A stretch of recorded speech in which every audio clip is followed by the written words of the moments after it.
we really appreciate the time and the expertise that our speakers are contributing to this webinar today, and I will introduce them and go through a bit of a brief overview of the webinar.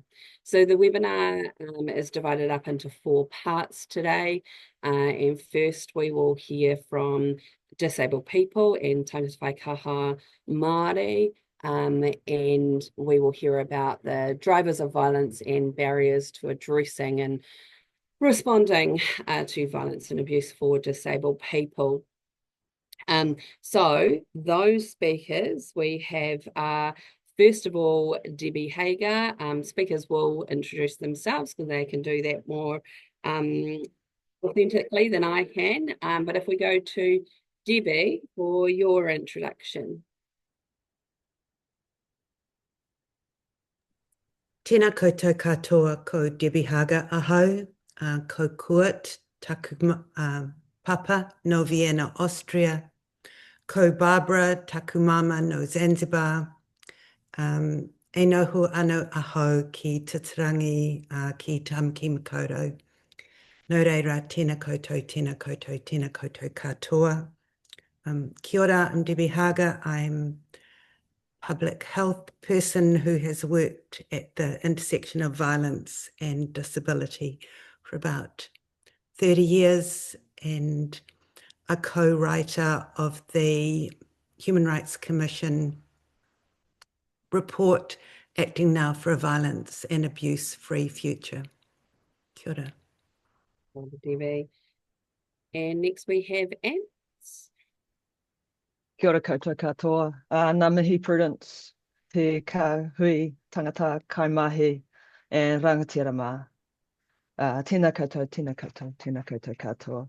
Ko te arawa te waka, ko tongerero no 𝘃𝗶𝗀𝗶 toko maanga, ko tōpō nui e te toko moana, ko tupua te aua, ko aua te au, ko te au te aua.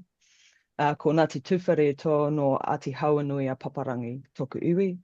Ko Ngāti Mana Nui no Ngāti Kiori toku hapu. Ko Pukawa no Puperiki toku marae.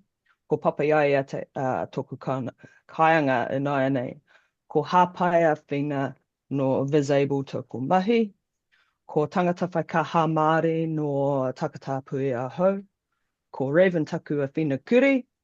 Ko 𝘃𝗶𝘀𝗀𝗂𝗏, ko ADD bipolar, ko 𝘎𝗪𝙧𝙑𝙬 toku diagnoses. Ko 𝘃𝗶𝘀𝗀𝗓𝗔 toku ingoa, nānei rā 𝘄𝗶𝘁𝗶.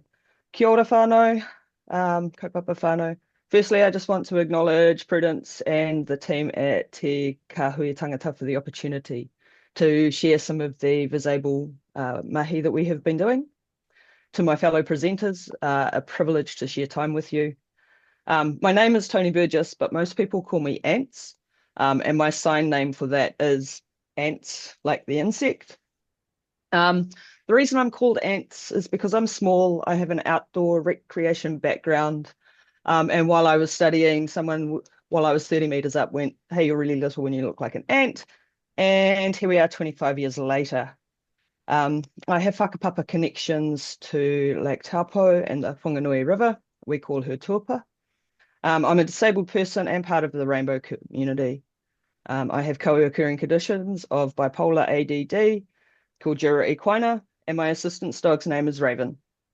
I've been working in this space since 2017, and currently I'm working as 𝘃𝗶𝗵𝗴𝗄𝗏 for VisAble, and like the formal Pākehā name is FVSV Disability Network Coordinator, Tāngata Whaikaha Māori. And as part of this role with my colleague 𝘿𝗚, we've been going and talking to tangata whānau Whaikaha Māori, disabled people, whānau and allies about the barriers to accessing family violence and sexual violence prevention and response services. We've actually also had a lot of interest from providers in both sectors because they would like to improve, but they're not sure how to do so. So I'll be speaking about what we're hearing from community and the potential by community for community solutions. VisAble, we're a disabled-led organisation to bring light to the abuse of disabled people. And we do this in a range of contexts, from supporting disabled people who are experiencing violence, making submissions on relative legislation changes, policy advice, and increasing the disability community capability to recognise and respond to abuse of disabled people appropriately. And we also train both disability and family violence and sexual violence services to be better for everybody. Tēnā koutou, tēnā koutou, tēnā tātou katoa. Okay, and next, as part of part one, we have Sandra Dixon. Thanks, Prudence. Kia ora koutou. My name is Sandra Dixon. I am not going to be sharing any of my nicknames with you for very good reasons. I use she and they pronouns. I'm a Pākehā gender non-conforming woman, a bisexual bogan. I'm autistic and I'm a survivor. I have, in my day job, the absolute privilege of working for Hohou Te Rongo Kahukura. We're a specialist 𝘃𝗶𝘀𝘃𝗶𝗃 and rainbow violence prevention and response organisation. We have a national service for survivors of sexual harm in our communities. We do training with mainstream organisations to become more appropriate for rainbow clients. And we do a bunch of other things too. So today my focus is going to be on disabled 𝘃𝗶𝘀𝘃𝗃 and rainbow survivors, both those that are coming to our service and those that answer surveys and research that we carry out. I'm very grateful to be involved today, and I'm very grateful to see so many people interested in this kaupapa. Kia ora. Kia ora, Sandra. I will now go to introductions for part two, which are sector experiences, and those are representatives of family violence and sexual violence and disability services about what they're working on to address these issues and what they might and what might get in the way of those. So if I can ask each of these people to briefly introduce themselves, starting with Debbie Hughes. Kia ora koutou. My name is Debbie Hughes. I'm the Chief Executive of the New Zealand Disability Support Network. We're a peak body and a network of disability support services across New Zealand. Really great to be here. Thank you. Kia ora, Debbie. Next we have Miran Lawler.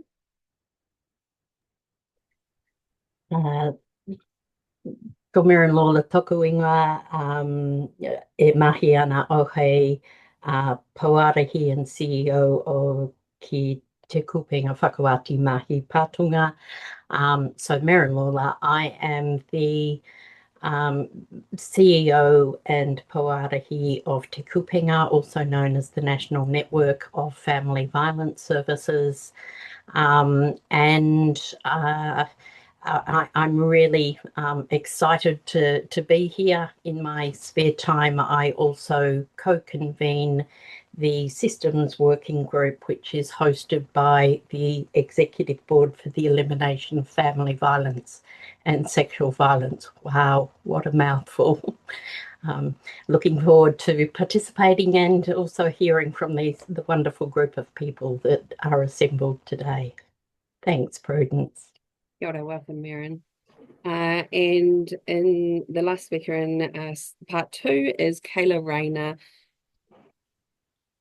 Kia ora, thank you, Prudence. Kia ora tātou, malo lava. My name is Kyla Rayner, and I'm sitting here today and participating today as the chair of the Tāwhiwi Caucus of TOAH-NNEST. That's a national membership body for sexual violence specialist organisations. My day job is that I'm the general manager here at Wellington Rape Crisis, and joining you from a clear but crisp day here in the capital city. What an honour and a privilege to be part of this conversation, one that is indeed urgent, critical and important. So looking forward to hearing more from our esteemed panellists and also being able to contribute in hopefully what is the beginning or continuation of a really important piece of work.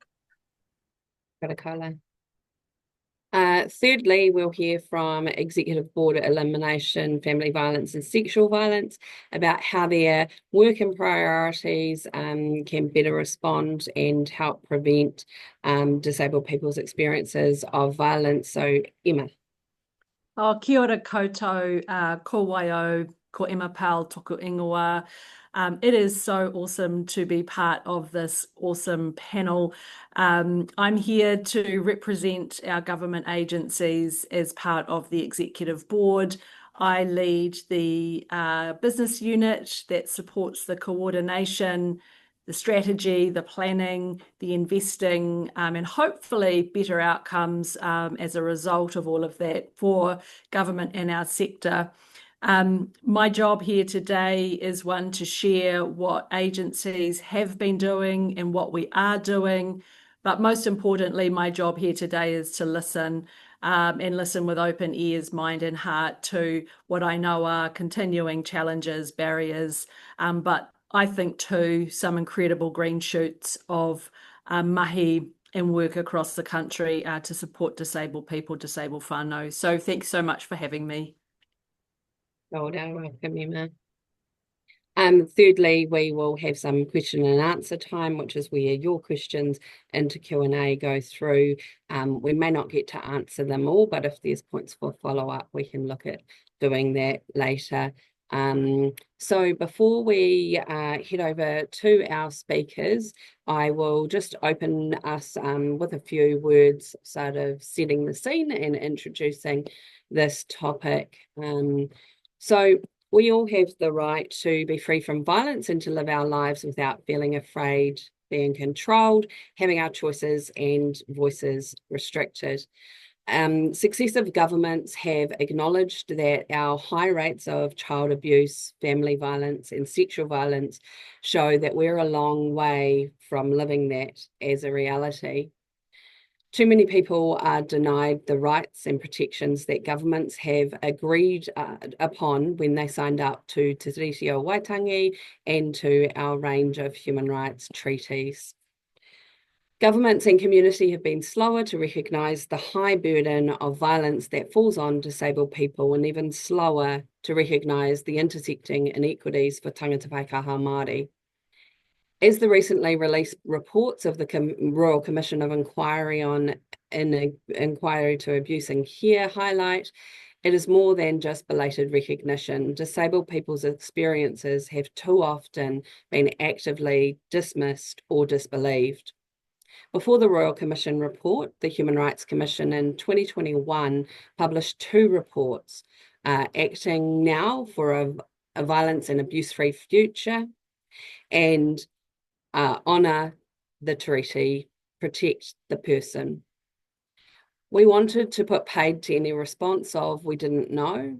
We wanted to bring together the evidence and experiences of Tāngata Whaikaha Māori and disabled people, and to help build better understanding of the unique risks and barriers disabled people face, and to clarify that these experiences are matters of Te Tiriti and human rights, and that the status quo breaches many of these rights, and to set forward how being guided by those rights gives us a roadmap for a way forward. And to quote, the disadvantages experienced by Tāngata Whaikaha Māori as Māori disabled persons is compounded by the structural and institutional disadvantage they face as tangata whenua. So addressing violence and abuse affecting Tāngata Whaikaha Māori must be grounded in commitment to the realisation of the rights guaranteed in Te Tiriti and Indigenous rights. Making a real difference for everyone requires work at many levels, of course. Ensuring disabled people and Tāngata Whaikaha Māori lead in the design of any solutions, supporting individuals, whānau and communities flexibly and with resourcing that supports autonomy, ownership and prevention, equipping the workforce, ensuring getting the policy and legislative settings right, shifting the social and cultural norms that contribute to violence, and fostering the collaboration that long-term and systemic change requires. The conversation in this webinar, we hope, makes a contribution towards building shared understanding and collaboration. Our contributors have many years of experience in their fields, and so I want to hand over to them now, and also just acknowledge that this is just a start. We're just scratching the surface today, but we hope that that will be a good introduction. So with that, I will hand over to Debbie as our first speaker.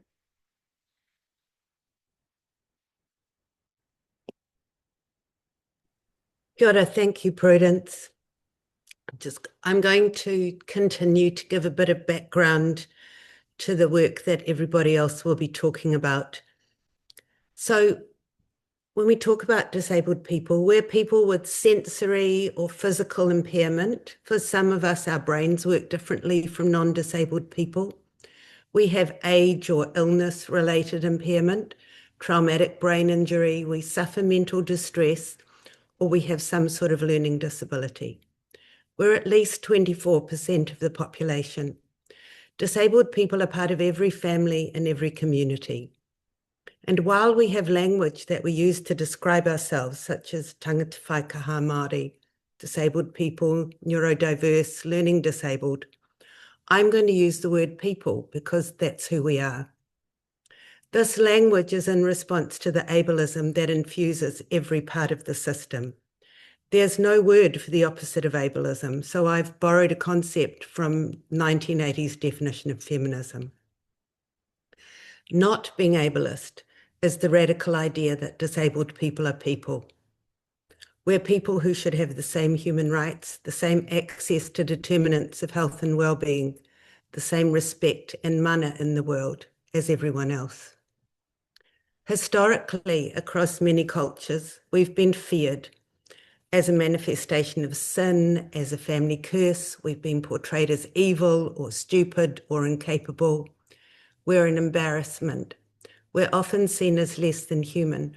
Of course, in some cultures, we've also been part of the family and community. It varies across time and place, but often we've been unwanted and we've been rendered invisible by exclusion.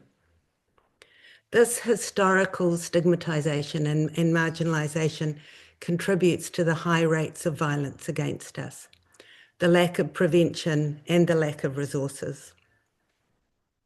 Interpersonal violence is exacerbated by intersectional power inequalities and legislative and institutional ableism. And interpersonal ableism and a perception of people as powerless means that people experience disproportionately high rates of physical, sexual, emotional, and financial violence and abuse of our human rights. It's really difficult to quantify because there's no nationwide prevalence studies, but the evidence is very clear. And risk of violence increases across intersectional identities. Gender, whether we're women, takatapui, non-binary, rainbow, it's higher for people who are not Pākehā, who are Māori or from other non-white ethnicities, and class. So those people who live with poverty, who have less resources, find it harder to remove themselves from violence and to get help for violence.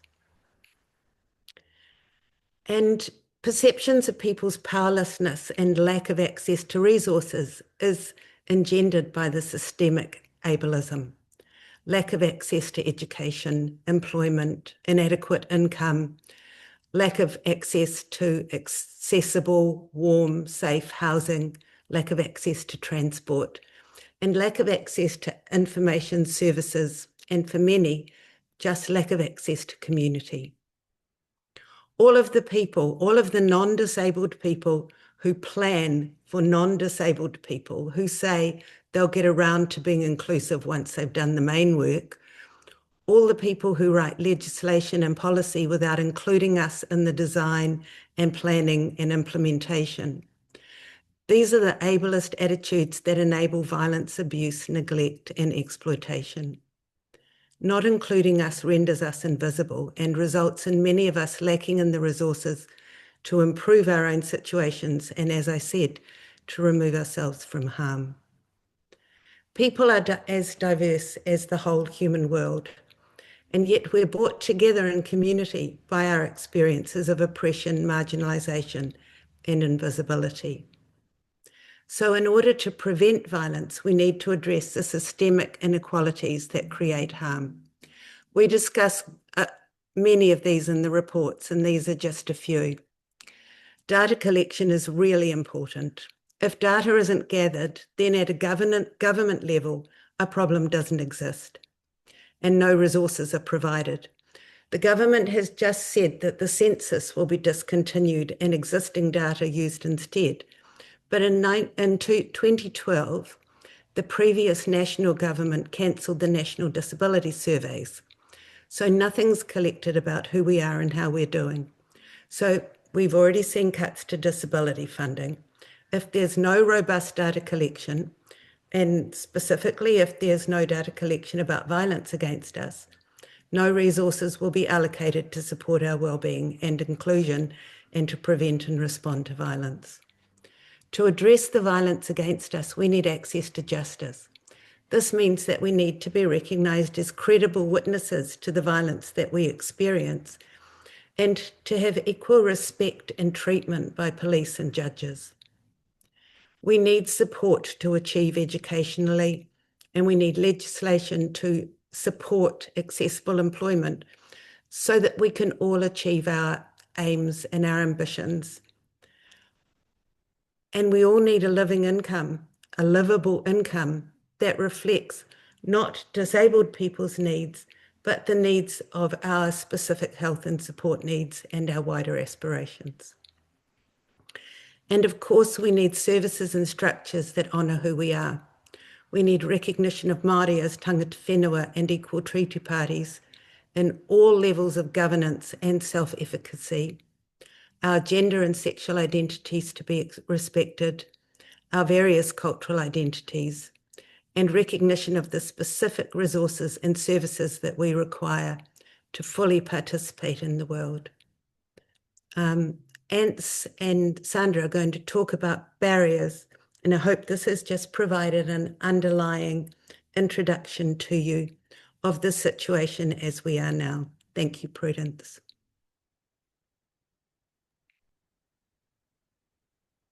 Kia ora. Thank you, Debbie, both for the work you've done to compile that report and for presenting the issues.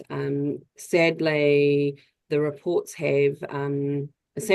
the reports have focused attention on the issues, we know that people are still experiencing barriers, and we will, as you say, now hear some more from Ants and Sandra about some of those. Over to you, Ants. Kia ora, Prudence, and just ngā mihi, Debbie, for the work that you've done over many, many years in this space. Before I start, I have prepared what I'm going to say, but with me, there's always a chance that I'm going to go off script and things will change. So just in a pre-apology for the interpreters and anybody that may have pre-asked for the slides. I'll do my best to stay on track. Kia ora koutou. As I mentioned earlier, my colleague and I, Alta, are currently travelling around New Zealand talking to Tāngata Whaikaha Māori, disabled people, families, and allies about the barriers to accessing family violence and sexual violence services. And then we're having conversations about the potential solutions to the barriers that have been identified. Currently, we're using the title of Kaitiakitanga Te Hapori to create a community that has the central kaupapa of being safe with care. Sorry, whānau. Currently, we're using Kaitiakitanga Te Hapori to create a kaupapa of care and safety, and to ensure that the sessions keep to the kaupapa of being Tāngata Whaikaha Māori and disabled focused. We actually have a pretty big conversation about nothing about us without us and equity of voice really early on in the hui. We also try and make sure that we keep tikanga and creating safe spaces central to the conversations that we're having. For some people, this is the first time and opportunity that they've felt heard about the barriers that they face accessing services. To date, we've held 8 out of a possible 22 in-person hui, with some online sessions planned alongside. And we see these series of hui as the start to a longer conversation with tangata whānau Whaikaha Māori, disabled people and families, to reduce the violence that is occurring in our disability community. As our network grows, the capability of people to also teach others about how to keep safe will grow throughout the use of naturally occurring mentoring roles, or in Te Ao Māori, Tēnā Tuakana relationships. And it's through these relationships built in the in-person hui that provide opportunities to create relationships in our local communities for better services in the future. I would like to thank the Executive Board to Eliminate Family Violence and Sexual Violence for the funding to actually give us the privilege of being out in our community. So kia ora Emma. Despite physical access being a definite need and mentioned at every single hui, this barrier took very little time to unpack. Our whānau also want this barrier extended so that there are low sensory spaces and it is universal accessibility, or the right for people to access services, places, spaces, information and community in equitable ways alongside their non-disabled peers. And alongside this, transport, always mentioned as well. But there have been three really strong themes of barriers, potential solutions that have come from our 8 hui so far, and I'll talk to each of these separately. The first one, and I think Debbie mentioned it, access of information. The second big barrier is attitudinal barriers. And the third one, the lack of comprehensive, enforceable, rights-based legislation. As these are themes, rather than specific findings, I'll be speaking in generalizations. And there are certainly services, organizations, and people that are trying to do the right thing now. Access to information has been a topic at every single hui that we've held. Services need to ensure that when they are producing information, it's in multiple formats, such as NZSL, Braille, large print, alternative text on pictures for screen readers. And these formats need to be easy to find. Otherwise, it's just another layer of complexity to finding the information required. And one of our attendees called this layers of bullshit. And this allows people to have those discussions. We also need to work with the supporting services such as WINS, disability support services, mental health, because those services being hard to access also increase the barriers to people looking for support around family and sexual violence. Many people have also found that they feel really demoralized because people that they're working with in services make them feel like they're hard work. And that's why a lot of people don't access mainstream services. And it creates an underlying culture of why bother reporting because nobody listens, which kind of comes from the attitudinal barriers that people experience. And this becomes really apparent in our hui, that people, community and systems towards Tāngata Whaikaha Māori, disabled people and whānau is often the biggest barrier to accessing services. Many people feel disempowered, devalued, and in the current political environment, first the changing guidelines of support services, the pause of the Enabling Good Lives rollout, and the gutting of Whaikaha Ministry of Disabled People has our community feeling even less valued. And as a member of the Disability Reference Group for the Royal Commission Inquiry into Historic Abuse and Care, seeing our current administration return some of the conditions that created such horrific abuse in the first place is really concerning for me. Across service industries, there's an unconscious bias that disabled people don't come here, so we don't need to be accessible. It's kind of a chicken and egg scenario, because if you were accessible, more disabled people would come. But this is further amplified because we don't have the data, as Debbie was talking about. I've got a whole lot more written here. I'm happy to send it out, but I'm actually going to jump to our last big barrier, which is the lack of comprehensive, cohesive, enforceable, rights-based disability legislation that is adequately resourced. I know that's a really long sentence, but that's what we need.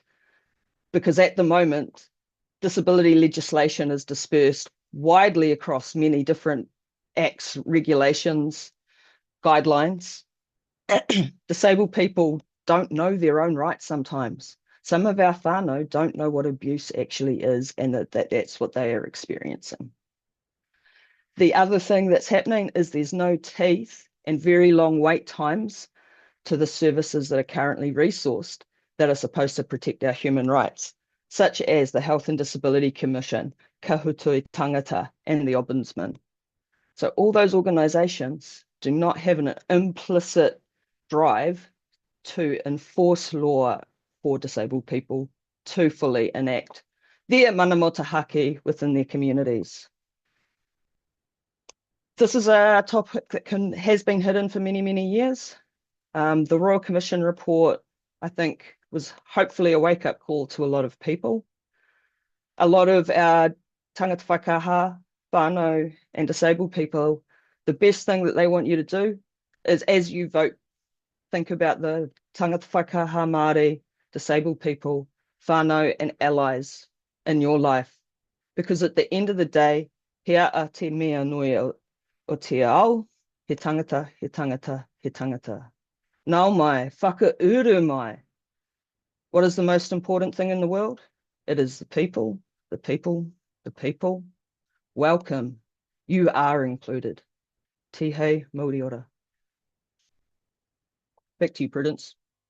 Kia ora, and thank you for that. There's some really basic things that should not be limiting disabled people's lives in 2025, 15 years after we have ratified the UNCRPD, but ones that we absolutely need to address.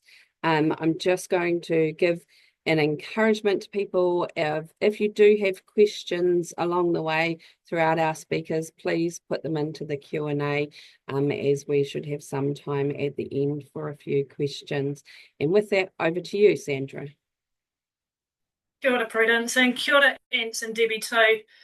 That was wonderful from both of you. So I want to start by talking about Census 2023, which offers us some useful insight into the intersection between disabled and Takatapu and rainbow communities. It's not perfect. It undercounts Takatapu and rainbow people because we don't all feel safe enough to come out. It also misses disabled people, particularly those of us who are neurodivergent. But despite those caveats, and this is where we really recognise how important data is, the Census 2023 results show that Takatapu and rainbow adults are between 2 and 3 times as likely to be disabled as straight cisgender adults.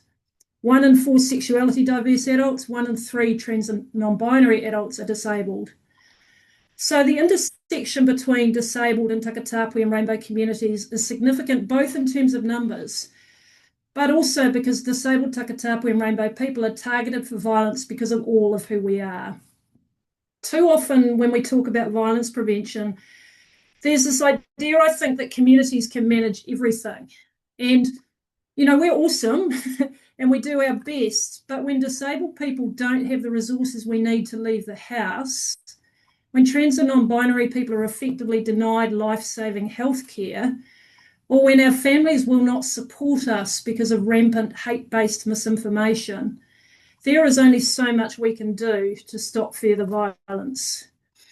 I think Debbie and Ants have both raised this really well, but we really need the state to champion our ability to live with dignity and mana, what some might call a good life. We need violence prevention to start with legislation and policy that ensures disabled Takatapu and rainbow people have access to all the things we need to be safe from violence.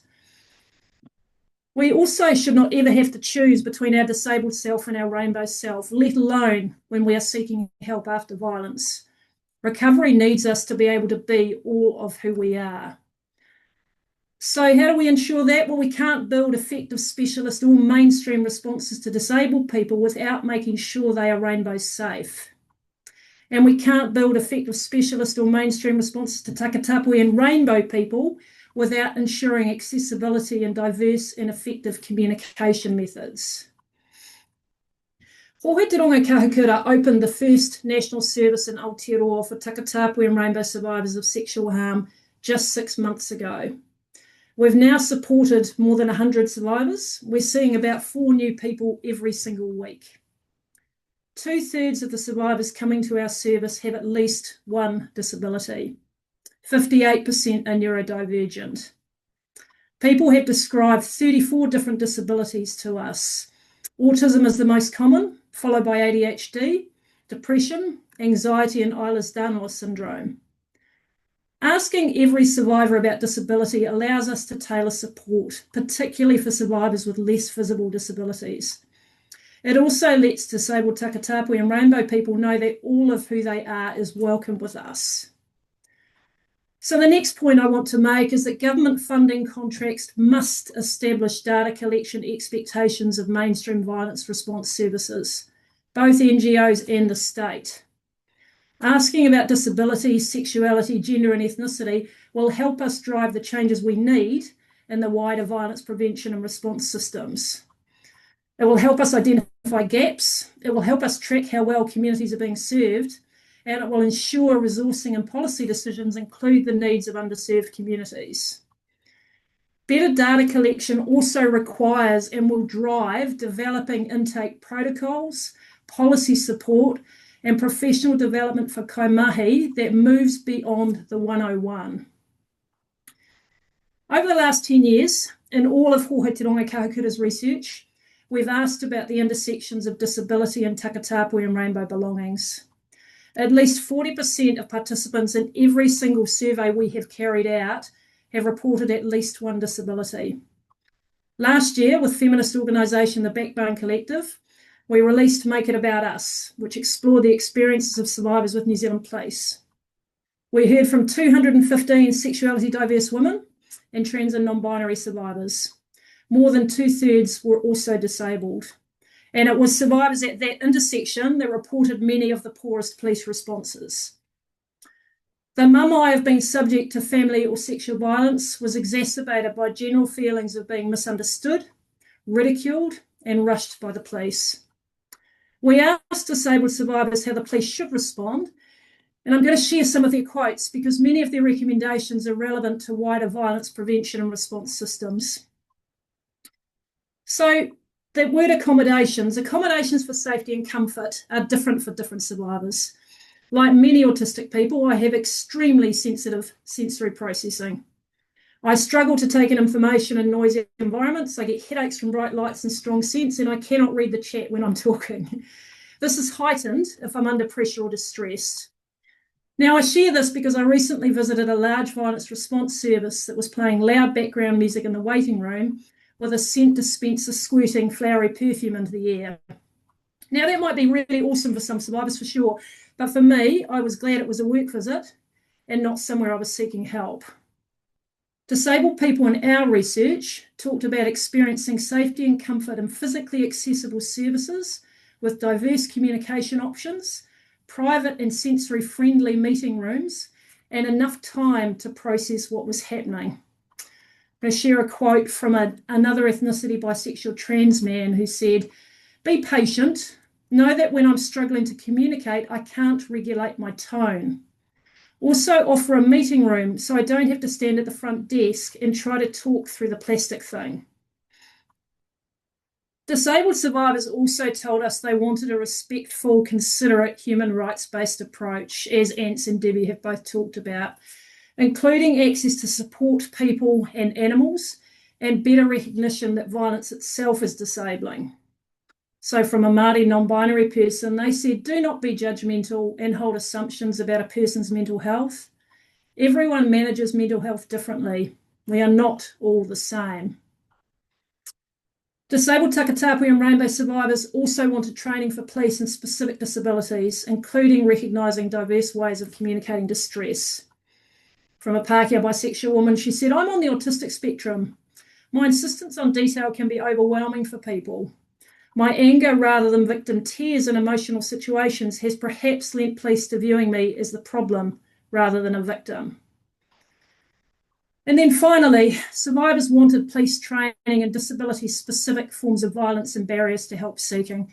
And this is from a Pākehā queer non-binary person. They said, "Disabled people stay because they have to rely on the person for support that isn't available anywhere else. If I left, I couldn't look after myself at all and would probably be stuck somewhere worse." So just to sum up, disabled Takatapu and rainbow survivors, we need protective legislation and policy that enhances dignity and human rights. We need improved data collection, policy support and training for state and NGO violence response services. And we need practitioners that respect all of who we are when we ask for help. Tēnā koutou, tēnā koutou, tēnā koutou katoa. Kia ora, Sandra. Thank you very much for your input. It's an important input to have, and one that is obviously really relevant to disabled people in violence and abuse situations, because there is a higher percentage of rainbow disabled people than there is rainbow people in the general population. We are going to move now to part 2, and so that is sector experiences, and we are going to start that off with Debbie. Thanks so much, Prudence. It is important that as a service network, we understand the depth and complexity of this issue. As we've heard, disabled people in Aotearoa suffer violence at rates far exceeding those of non-disabled people. This is not merely a statistic. As we've heard, it's a crisis demanding systemic attention. Intersectionality further deepens this crisis from a service perspective. Tāngata Whaikaha Māori, Pasifika, disabled women and rainbow people are disproportionately targeted, reflecting layers of discrimination that require tailored responses. Compounding this are historical legacies, state and institutional abuse, social marginalisation and systemic ableism. These factors are not relics of the past, but active barriers to safety and justice today. It's crucial that providers confront this context to inform responses moving forward. There are a number of initiatives in the disability sector related to violence prevention and response. A key safeguarding approach in the disability sector is enabling good lives. At its core, enabling good lives is about transforming systems so that disabled people lead their own lives, not just participate in services. The Enabling Good Lives approach offers a transformative framework that strengthens protection against abuse by centering on the inherent dignity and agency of disabled people, rather than relying solely on institutional safeguards. EGL principles promote environments where rights are upheld naturally through empowerment. Self-determination is critical. When disabled people have the authority to make decisions about their lives, they are less vulnerable to coercion and neglect. EGL demands that supports be genuinely person-centred, not generic or prescriptive, which ensures interventions align with each individual's safety and well-being. These supports foster resilience by anchoring safety within the person's own goals and relationships. Importantly, EGL recognises that safeguarding is not a standalone service, but embedding and achieving ordinary life outcomes, meaning education, fulfilling work, and inclusive communities. Whether it's education, employment, or relationships, each is a place where dignity and safety can be reinforced. New Zealand's response to the crisis is multifaceted, involving both governmental leadership and grassroots advocacy. At the 𝘿𝙤𝙪 Whaikaha, the Ministry of Disabled People, which champions system reform and meaningful inclusion through its policies and collaborative frameworks. Strategic efforts like the Disability Action Plan and the New Zealand Disability Strategy, which is currently being refreshed, outline rights-based pathways that guide cross-sector initiatives. These frameworks not only emphasise that equity and access is important, but they also drive accountability. Disability Support Services in MSD is commissioning new regionally responsive safeguarding services. Examples are People for Us, Assisting Change, and the Disability Abuse Protection and Response DAPA. These are designed to align with EGL, the Enabling Good Lives values, and are driven by community-led, culturally grounded models that ensure robust protections embedded in everyday life.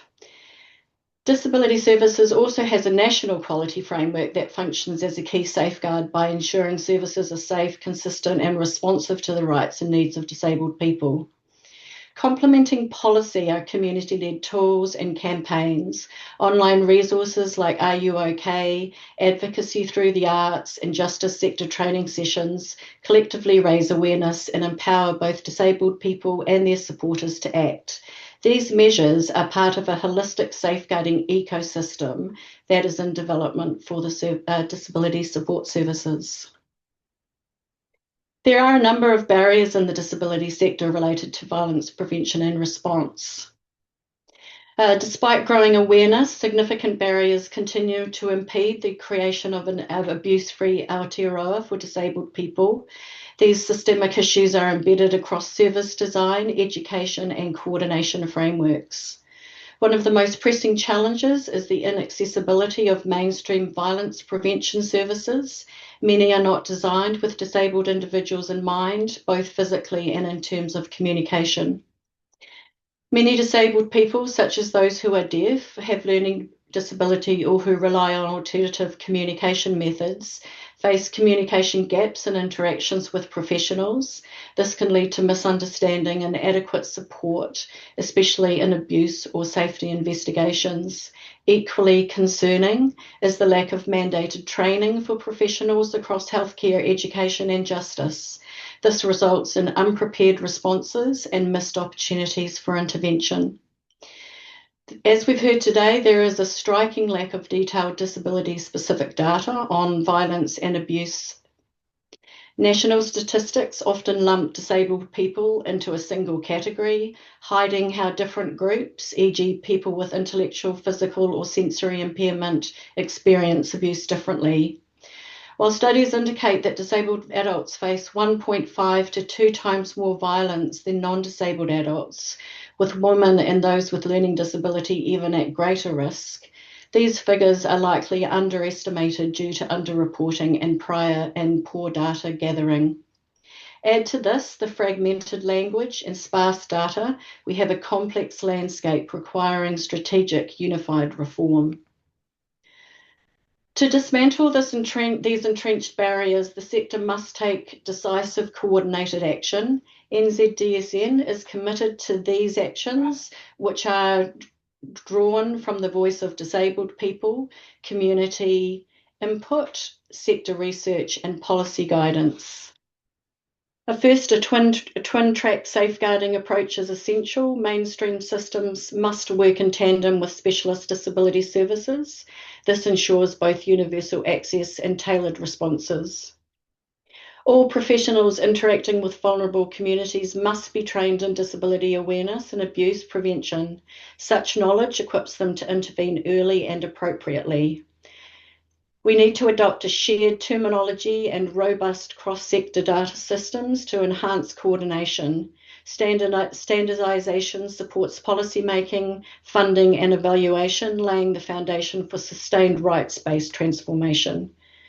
Partnership is key. Robust Te Tiriti-based collaborations are essential for inclusive and effective solutions. Specialist communication support is essential. Use of culturally accessible interpreters, communication assistants, easy read formats, and ensuring interpreter awareness. Finally, we need to build a focus on initiatives that build awareness in families, schools, and providers. It is not all just about post-incident support. Finally, I'd like to say NZDSN and its partners are committed to realising a vision of Aotearoa where disabled people are safe, empowered, and respected. We encourage you to please stay engaged and share these insights. Together, we have the power to create lasting change. Ngā mihi nui, thank you for your time and engagement with this important kaupapa. Back to you. Kia ora, thank you for your input. Just another encouragement, if you do have any questions, please put them in the Q&A. We are going to go to Merang Loila now from the Systems Leadership Group. Kia ora. Thank you, Prudence. I want to start with the initial observation that the family violence sector is comprised of a myriad, complex set of systems, agencies, institutions and organisations, from police to the justice system, local GPs to the health system, WINS workers to our social support system, the Hauora social worker to the frontline specialist community services system. The sector is comprised of multiple disconnected parts which oftentimes do not speak well to or even about each other.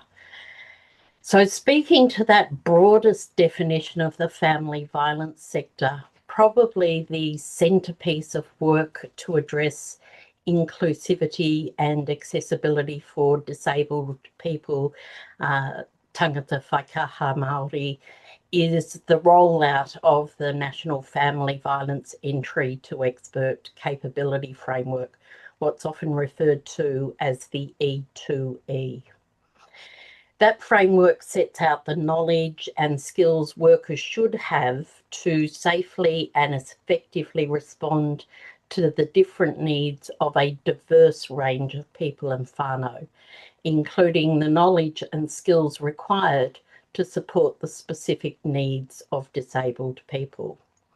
So, for example, at the essential level, a worker should be able to articulate how societal attitudes and behaviours discriminate against disabled people, and they should also have done the internal work of challenging how they have themselves addressed the way that they've internalised those attitudes, myths and beliefs about disabled people.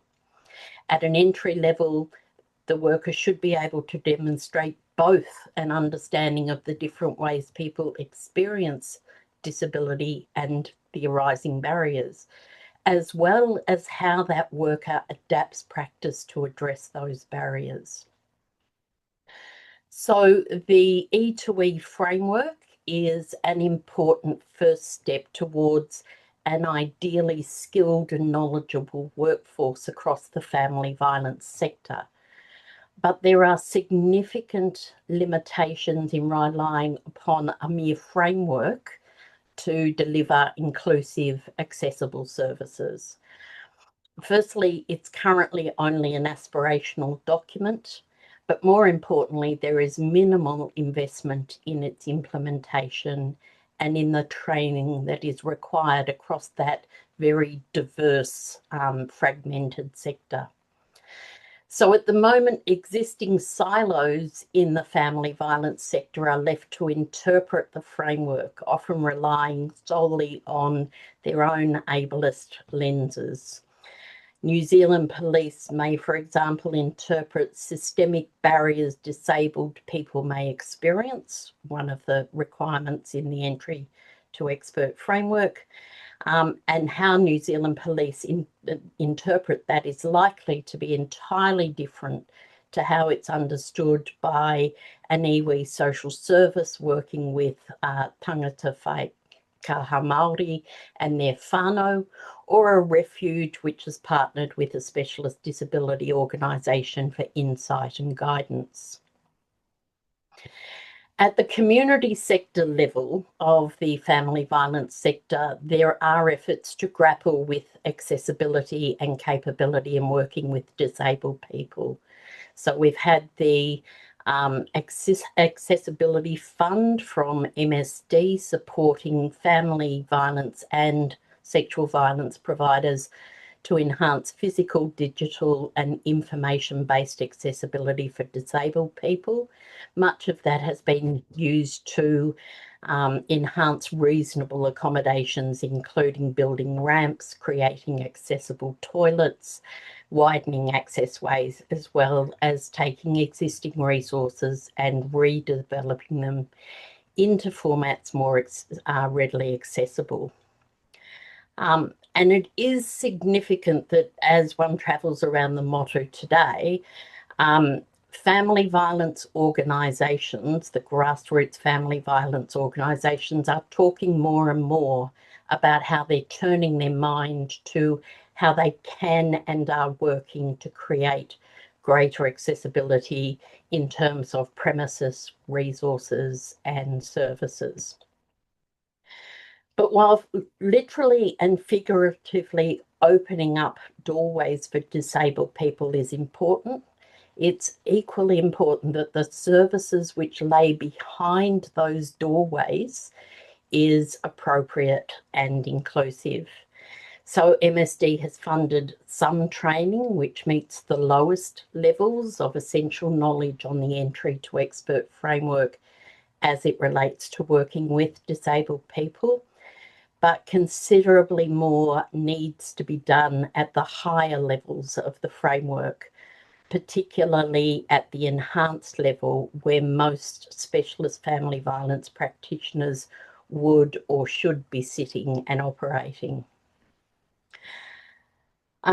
Te Kupenga Whakuati Mahi Pātunga is currently developing a training platform which aims to provide a space for the specialist family violence community sector to access practitioner training, including training on working safely, inclusively, and in an informed way with disabled people who are either victim survivors of or sometimes perpetrating family violence. Similarly, our network is running its usual annual regional hui later this year, and we've added in additional training days specifically to address family violence service delivery for and with disabled people, training that has specifically been requested by family violence organisations. There is not a lack of willingness or commitment from the frontline family violence community services to work towards accessible and suitable family violence services for disabled people, but it is the training landscape itself which presents the biggest barrier. The training landscape is huge. I haven't even touched on intersectionality for someone who is, say, takatapuing and disabled, or a disabled person who's a refugee, or how we shoehorn a disabled man into services premised on family violence as ever only gendered. The landscape is unregulated and variously viewed as ripe for profit-driven training providers, or the space where government is least likely to invest. But it is also the single space where the potential for partnership between the disability sector and the family violence sector, a twin-track approach from its inception, can create the type of family violence system which Te Āurere envisions, and the capable rights-based disability forward workforce imagined by the entry to expert framework. Thanks. Kia ora, Merrin. Thank you for your input. Lastly, in part two, we are going to hear from 𝘋𝗫 from TOAH-NNEST. Prudence. So yes, I'm 𝘋𝗫, and again, just a reminder, I'm here to talk from the experience of the specialist sexual violence services. Very similar to what my colleague Merrin has presented from a family violence perspective, we too operate in an ecosystem with multiple disconnected parts. And TOAH-NNEST is a response to that very complicated ecosystem. So it seeks to bring together members or organisations who provide specialist sexual violence services across a range of different issues. And we have about 46 members currently as part of TOAH-NNEST. We are services who provide services for survivors, We have organisations that provide primary prevention. We have organisations that work with harmful sexual behaviour. And so I just wanted to sort of position this today as primarily talking about the survivor specialist sexual violence services. We've got a range of other experts and leaders, and the hope is that there will be a range of these conversations where we can share all of the very unique opportunities and challenges that exist for our different services in our different communities that ultimately all need to improve and all need to come together. We know, and we've heard this today, that disabled survivors are consistently underserved in our systems and in our mainstream services. And it's really important that we start to say that out loud, so together we can address this problem and improve access and improve the services that we offer. I want to speak a little bit today about where we are and where we have been and what we urgently need to do better. So just bear in mind when I say we, I am talking about specialist sexual violence services and predominantly those for survivors and victims of sexualised violence. So it was a joy to see the launch of Te 𝘿𝙚𝙗𝙚. It was certainly something that we had called for as community, as organisations for decades, a coordinated approach that understood that this was never going to be the job of one person, one government agency, or one community. And so we're pleased to see it underway. We're pleased to be participating and contributing to action too. But again, I suppose our call to action here is that we would love to see disability prioritised with a clear action plan of its own. Much like what Merrin has shared about the MSD Accessibility Fund, that was also an exciting initiative that many of us had called for a long time. Support to be able to improve our services, support to increase access. And I was able to speak with some people from that team at MSD, and I understand that they were able to fund 46 providers. They saw a fairly even split between family violence and sexual violence services. And there were a range of initiatives that people undertook to enhance and improve their physical access. So like Merrin has shared, things like ramps, accessible bathrooms, ways for people to think about their own building, how they might negotiate with their landlord. We saw people develop their websites to make it more accessible, their pamphlets and their brochures. And while that was a good start, 46 organisations simply isn't enough. It needs to be a requirement for all services that are providing these responses to survivors and their whānau of family and sexual violence. It is an incredible shame to know that that accessibility fund has now ended. I know that there were organisations who were members of ours who were unable to get an application in, were hoping for the opportunity for another round. And unfortunately, at this stage, we understand that that fund has ended. So an additional call would be for the reinstatement of that fund and a requirement that these organisations take up the audit and create the spaces and access to all of the communities that we hope to serve. We know that another pathway through that accessibility fund was also the baseline training that was offered to a lot of our workforces. Again, Merrin had talked to that. We had members of our team participate in that, many members and leaders across the sexual violence sector. And again, a great start, something we've needed for a long time, but not enough, not nuanced enough, and not yet getting us to a place where we can address the complexities and intersectionalities that exist for disabled communities and survivors and our workforces to improve access, improve services, and improve the offerings we have to keep people safe and enable them to have the healing and recovery opportunities that they are entitled to and deserving of. So I just want to talk to the ways that it's raised awareness and that it has created opportunities for some, but this needs to happen for everyone and that support needs to continue. And I'm concerned about the loss of momentum and the risk of backsliding. We also know that the third piece that will come out of that accessibility fund will be some trainings or workshops or wānanga for senior leaders. And I'm really pleased to hear that. I'll talk a bit later about what obligations, responsibilities and commitments we need to make, and the power that we hold within these services and within our sector, and the abilities that we might have to actually make better decisions and to make better, to reprioritise or to make it a priority to better serve our disabled communities and peoples.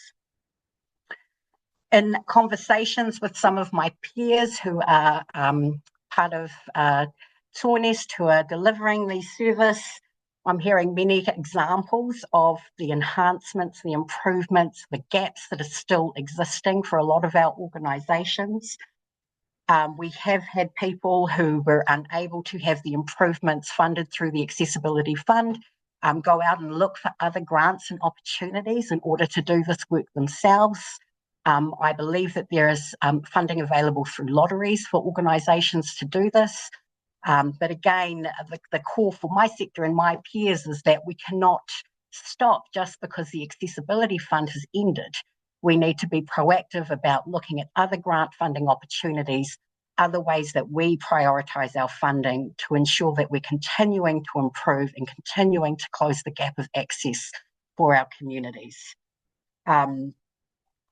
We know of lots of services who are doing many of the things that we've talked about earlier in terms of sensory-friendly spaces.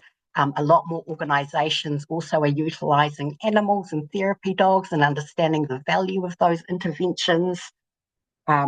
We also are thinking about accessibility beyond ramps, beyond physical enhancements.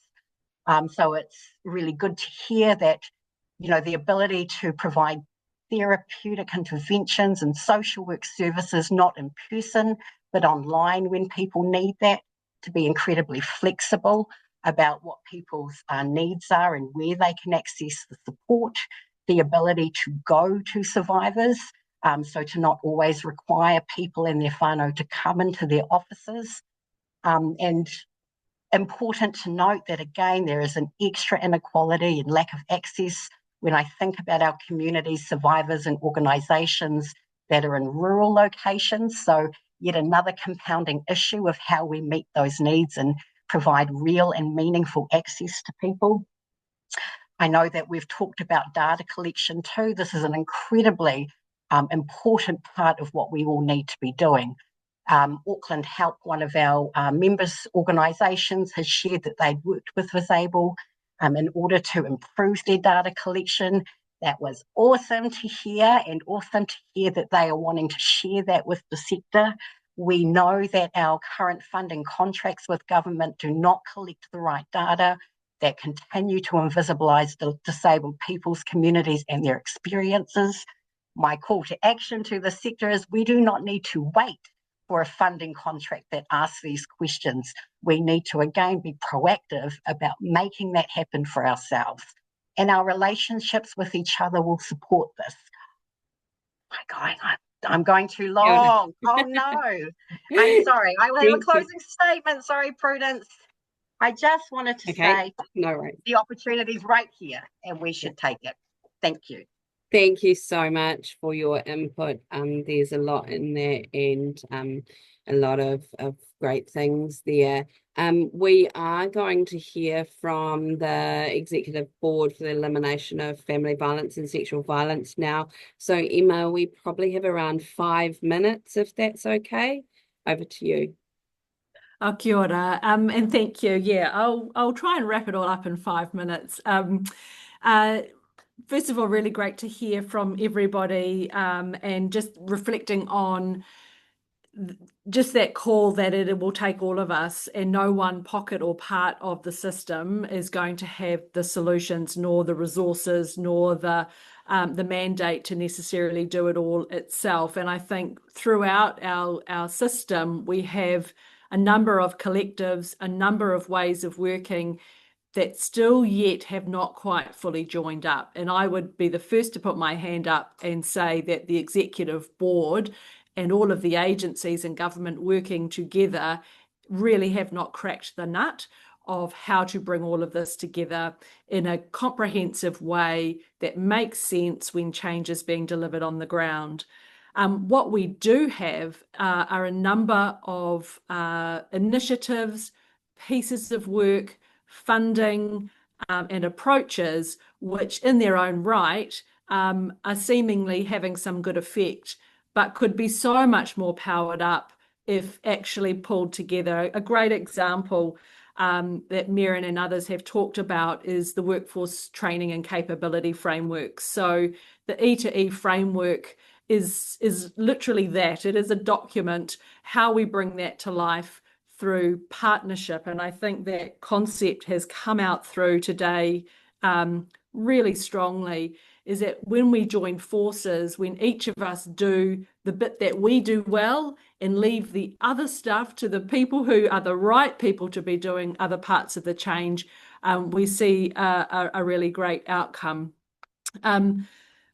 I hear as well that in terms of the implementation and scaling really of that training and capability, we need to do more to get that beyond the government frontline workforce. So our current action plan would have us training up to 10,000 statutory frontline workers in the frameworks. But that is only obviously one portion of the workforce that are interacting with disabled people every day. And so there is much work to be done. We've talked a lot today about the need for data and for better systems for data and information collection, not only on quantitative information, but on that experiential information. And Ants talked about the work that they are doing through VisAble and working with us to really highlight what these system barriers are, how to prioritize them, and then how to help move them through to solution. And I think that's the other thing that I just wanted to really reiterate, is that how we start to translate a number of these challenges that we've heard today into solution that can be implemented and supported is going to be really important. And so this move and working with VisAble to achieve that is really, really promising. And I'm pleased that we've been able to support that last year. And as we go into this next financial year, really starting to build some momentum around that. We also, through our outcome and measurement framework for how we are tracking toward our strategy and the outcomes under Te Ao Rere have identified through some of our baseline information that around 41% of our workforce has received training to work with disabled people and their whānau. We're going to need to dig under that number further, but it's a helpful baseline number that we can start to track against. So that's a way for us year on year to be able to track and measure how many. It doesn't tell us how good it was and what happened as a result of that, but it's a beginning to start to have that there.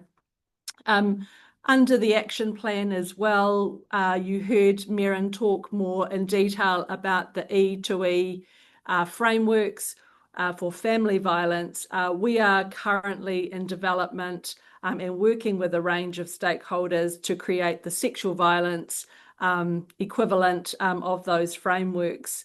And in doing that, really need to turn our attention, as I said before, to how do you scale and how do you really support that expectation with the actual training and the support funding-wise to get the right folks doing the right kind of training. One last thing I'll say, and then I'll close out, is that part of our action plan over the next number of years is to really support what happens locally in multi-agency responses. We have been supporting some piloting previously and continuing around the safeguarding adults from abuse approach and embedding that into some of the multi-agency responses as well. These will all sound and feel like small drops in the ocean of a very large set of challenges, and on the face of it, they are. I commit and I hear the need to continue to prioritise, make visible the invisible, and ensure that we are leading from a place that centres disabled people and their whānau in everything that we do.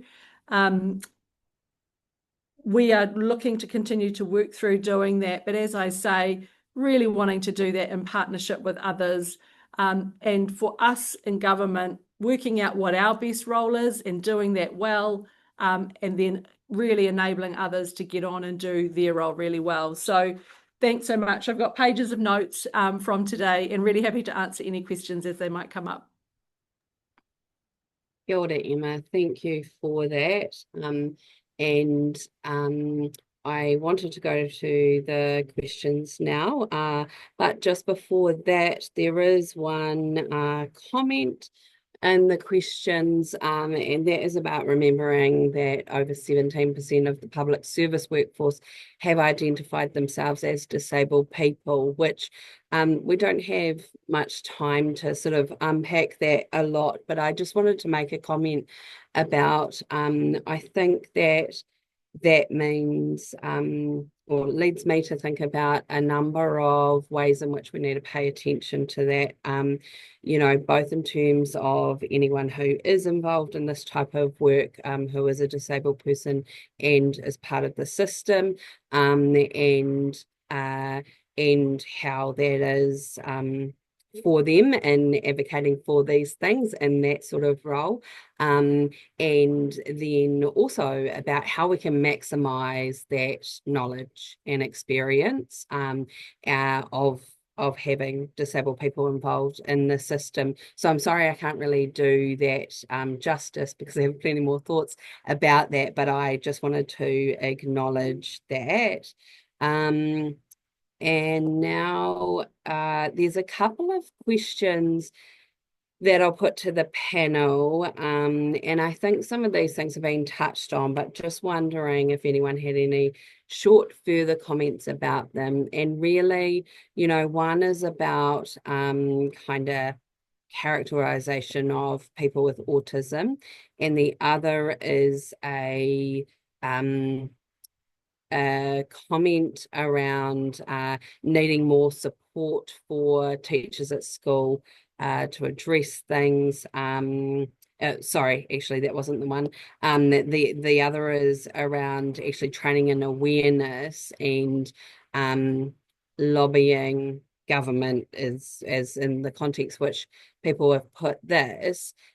But to me, both of those questions really point to the ableism that some people talked about. And I think that, you know, we can have that on an individual basis, but we can also have that in terms of system, and even with people in the system advocating for change in those areas. So the question really is like, how do we lobby or make progress in terms of that training and awareness and breaking down some of those preconceptions that people have in interactions with disabled people in this space?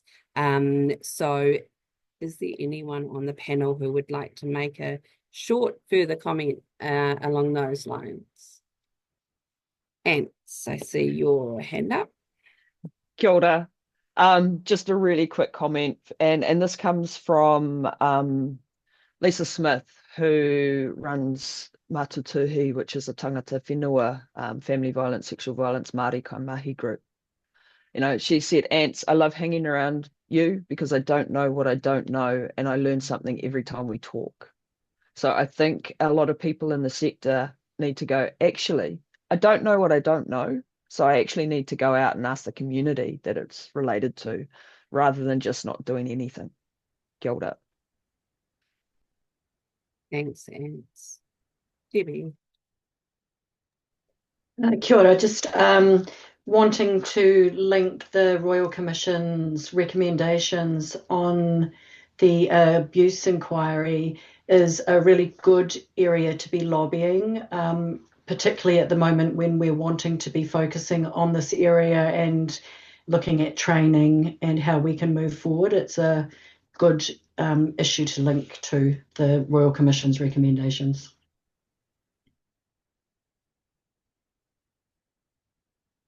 Thank you. Now I'm just scrolling through. the questions that we have there.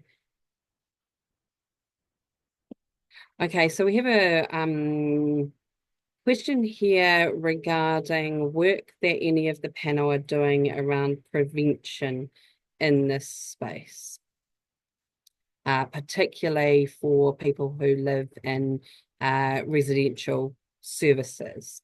Can anyone comment in regards to that? Debbie.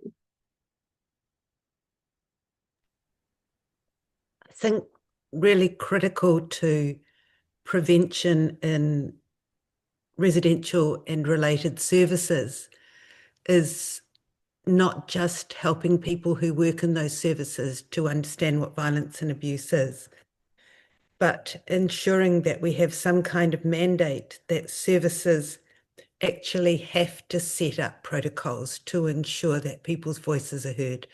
I think some of the 𝘃𝗶𝗴 and now �ＭSD new services that are going into residences to talk to people, to listen to them, to hear their voices will really help that.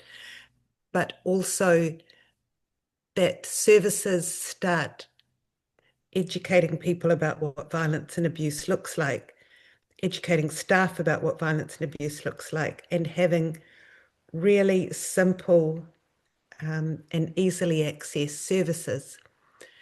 And it's something I think that needs to happen from the top.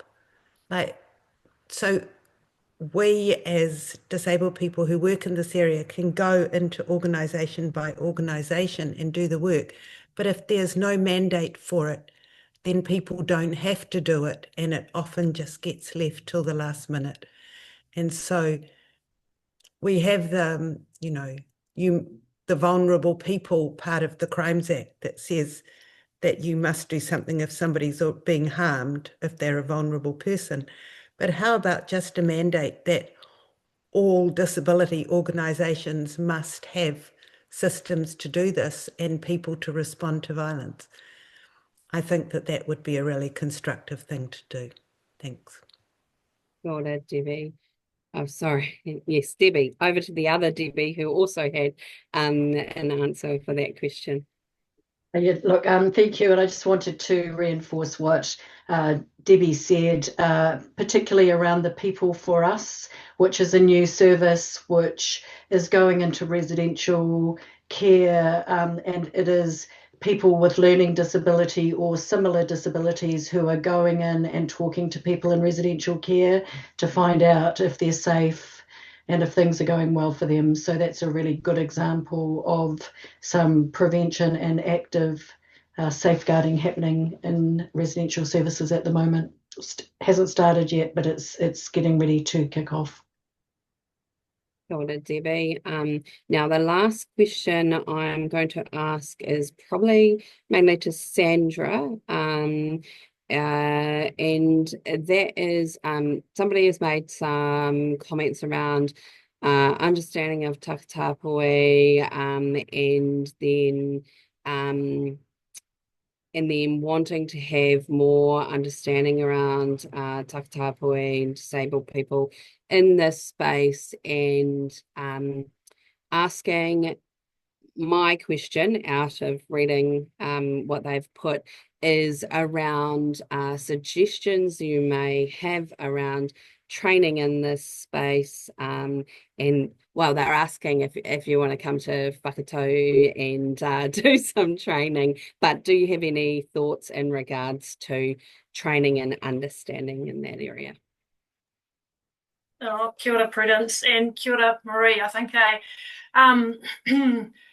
we did have a training contract with MSD that allowed us to train up to 40 family violence, sexual violence services a year. Unfortunately, that contract ended about a year ago now. So now we are forced to charge organisations to deliver training to them, and so that we can pay our trainers. Yes, we definitely do travel around the country. But I wonder, I wasn't clear from the question, Prudence, whether the person was asking for disability training that included takatapuhi or takatapuhi training that included disability. So I reckon it might be a bit of a conversation with VisAble and us. I hope that's helpful. Thank you for that. Yeah. Well, that's all the time we have for questions at the moment. But we will collate together the barriers. I know some people had questions around people's notes, so we will be sending those out. This has been recorded, and that will be available once we've got the captions into the video and everything. And from everything that we've heard in gaps, we will also be sharing that in the work we do with relevant decision makers. So straight after the webinar, you will receive an evaluation form, and it will include your opportunity to share what you would like to see happen next. So thank you again for your interest and commitment in this area, and we hope that you've had a bit of an introduction, or it sparked some thoughts about what actions that we can take. Finally, I would like to thank Paula. Thank you, Paula, for the korowai you provided for this discussion and for now sending us safely on our way. Over to you. Tēnā koe te rangatira, kia inoi tātou. Kia tau te rangi Māori e ki runga i a tātou katoa. Ruia, ruia, ruia, ruia. Ruia ki runga, ruia ki raro. Ruia ki waho, ruia ki roto. Ruia ki uta, ruia ki tai. Hu ana ki te rangi, turu ana ki nuku, nā, kua tau, kua mau, kua ea, tihe wā, mauri ora. Kia ora whānau.